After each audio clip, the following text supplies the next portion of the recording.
the world is capable of living outside the role or beyond the roles that they place themselves in, no matter what it is. You're not just a dad, you're not just a banker, you're not just a brother or a son or a convict. It doesn't matter. Like, everyone is bigger, much bigger, infinitely bigger than the roles they place themselves in, and is capable of reaching potential greater than anything they could imagine.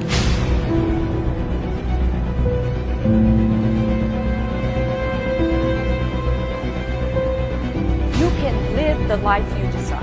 It's right there in front of you. But in order to achieve it, you must first see it, then believe it, and then you must graciously ask and train your brain to help you execute your vision.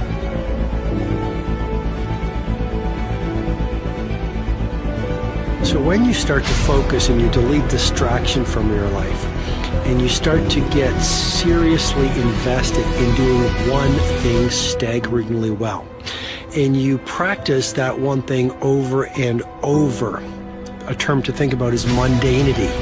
You do one simple, seemingly insignificant thing every day around your main skill, and it's very mundane, but small daily improvements over time lead to world-class results.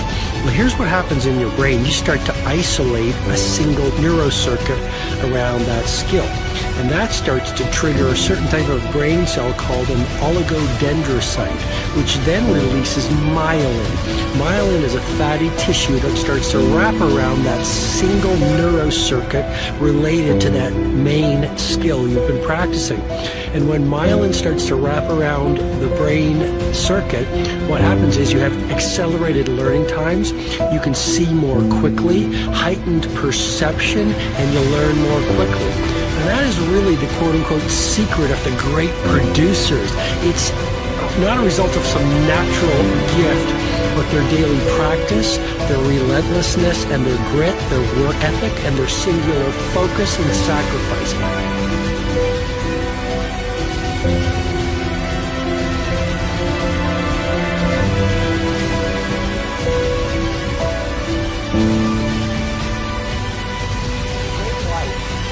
Built not by revolution, and great life is built by evolution.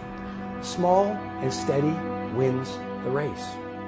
What you do every day is far more important than what you do once every decade. I want you to really think about that idea. What you do every day is simply your life in miniature. And as you live every single day, so you're crafting your life.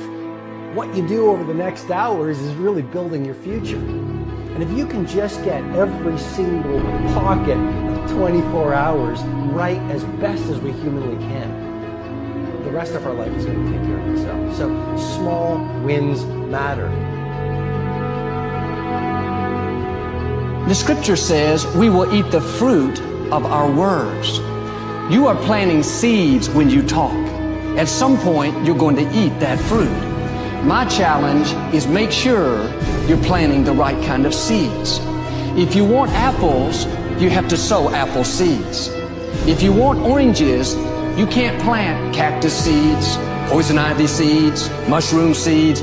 You're going to reap fruit from the exact seeds that you've been sowing. In other words, you can't talk negative and expect to live a positive life. You can't talk defeat and expect to have victory. You can't talk lack, not enough, can't afford it, never get ahead, and expect to have abundance. If you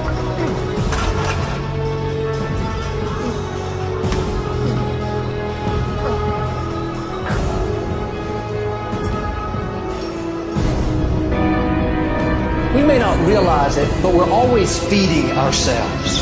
What we watch, listen to, people we're around, the thoughts we're dwelling on, that's feeding our inner man. If you go to lunch with people that talk bad about the boss, make fun of a coworker, put down a friend, they're feeding you gossip, feeding you jealousy, feeding you disrespect.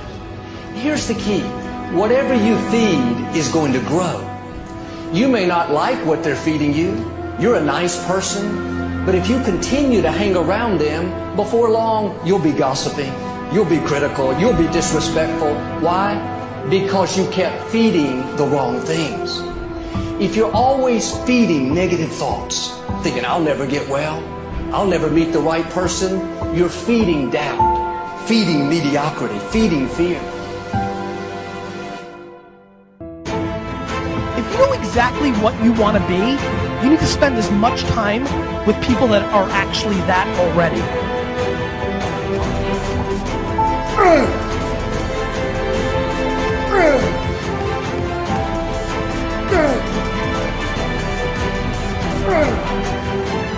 Cannot let a fear of failure, or a fear of comparison, or a fear of judgment stop you from doing what's going to make you great. You cannot succeed without this risk of failure. You cannot have a voice without the risk of criticism. And you cannot love without the risk of loss. You must go out and you must take these risks.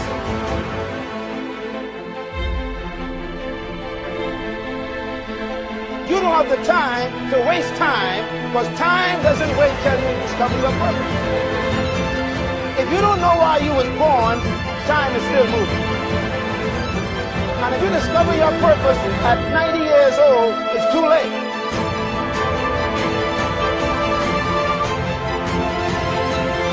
You don't know how young you are. What if you die in 2 years? You're pretty old right now. You got 2 years left. And if you're 50 years old and you're feeling discouraged, well, remember the advice about planting a tree. When's the best time to plant a tree?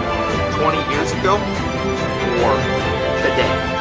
So if you're 50 and you feel like life left you behind, get started right now. Better late than never. Better late than never. Don't think about time and age so much. It gets people distracted. When the whole world's distracted, you can focus.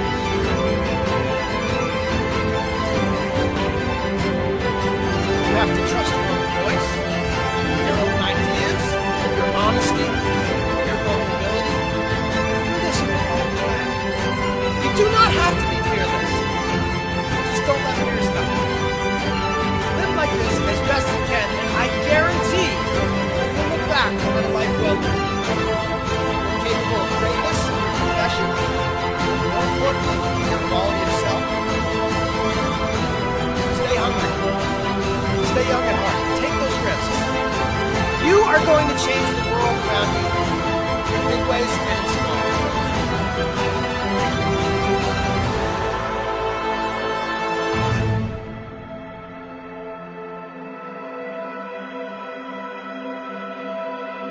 But see, anybody, if you want to, can go searching for a